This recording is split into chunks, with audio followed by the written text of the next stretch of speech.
ಹಾಸ್ಪಿಟ್ಲಿಗೆ ಬಸ್ಸಲ್ಲಿ ಹಾಸ್ಪಿಟ್ಲಿಂದ ಮನೆಗೆ ಬರ್ಬೇಕಾದ್ರೆ ಫೋನಲ್ಲಿ ನೋಡ್ತಾ ತಾಯಿ ಹತ್ರ ಬೇಡ್ಕೊಂಡಿದ್ದೆ. ಬೆಳಕರೆ ಅಷ್ಟೊತ್ತಿಗೆ ನಮ್ಮ ಮಗಳು ಡಿಸ್ಚಾರ್ಜ್ ಆಗಿ ಬರಬೇಕು, ಡಿಸ್ಚಾರ್ಜ್ ಆದಾಗ ಇಲ್ಲಿಗೆ ಬರ್ತೀನಿ ಅಂತ.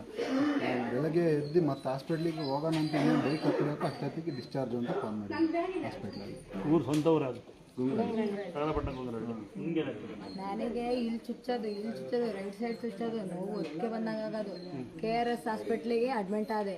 ಅಲ್ಲಿ ಎಲ್ಲ ಟೆಸ್ಟ್ ಮಾಡಿದ್ರು. ಎಲ್ಲ ಟೆಸ್ಟ್ ಅಂದರೆ TMT ಟೆಸ್ಟ್, ಬ್ಲಡ್ ಟೆಸ್ಟ್ 4 ಸಲ, ECG ಎಲ್ಲದು ಮಾಡಿದ್ರು. ಏನೇನು ಪ್ರಾಬ್ಲಮ್ ಇಲ್ಲ ಅಂತ ಹೇಳಿದ್ರು. ನೀವು ಮಾತ್ರ ಕುಡಿಯೋ ಅವಶ್ಯಕತೆನೇ ಇಲ್ಲ, ನಿಮ್ಗೆ ಏನೇನು ಪ್ರಾಬ್ಲಮ್ ಇಲ್ಲ ಅಂದರು. TMT ಟೆಸ್ಟ್ ಮಾಡಿದರು. ಆಮೇಲೆ ನನಗೆ ಈ ಥರ ಆಗ್ತಿದೆಯಲ್ಲ, ಏನಾರು ಆಟಲ್ಲಿ ಪ್ರಾಬ್ಲಮ್ ಇದೆಯಾ ಅಂತ TMT ಟೆಸ್ಟ್ ಮಾಡುವಾಗ ರನ್ನಿಂಗ್ ಓಡಬೇಕು. ಇಲ್ಲಿಂದ 2 ಕಿಲೋಮೀಟ್ರ್ ಫಾಸ್ಟಾಗಿ ಓಡ್ದಂಗೆ ಆಗುತ್ತೆ. ಆವಾಗ ದೇವ್ರು ನೆನೆಸ್ಕೊಂಡು ಓಡಿದೆ, ನನ್ನ ಕೈಲಿ ಆಗುತ್ತೆ ಅಂತ. ಆ ಥರ ಮನಸ್ಸಲ್ಲ ಅನ್ಕೊಂಡು ಫುಲ್ಲು ವೀಕ್ ಆಗಿಬಿಟ್ಟಿದ್ದೆ. ಹಿಂಗಾಗ್ಬಿಟ್ಟಿತ್ತಲ್ಲ, ನನಗೇನೋ ಪ್ರಾಬ್ಲಮ್ ಇರ್ಬೋದು ಅಂತ ದೇವ್ರು ನೆನೆಸ್ಕೊಂಡು ಓಡಿದೆ. ಆಯಿತು, ಏನು ಪ್ರಾಬ್ಲಮ್ ಇಲ್ಲ ಅಂತ ಮನೇಲಿ ಬಂದೆ. ಆದರೂ ಅಲ್ಲಿ ಲೆಫ್ಟ್ ಸೈಡು ಇಲ್ಲಿ ಸ್ವಲ್ಪ ಚುಚ್ಚಿದಂಗೆ ಆಗುತ್ತೆ ಬೆಳಿಗ್ಗೆ.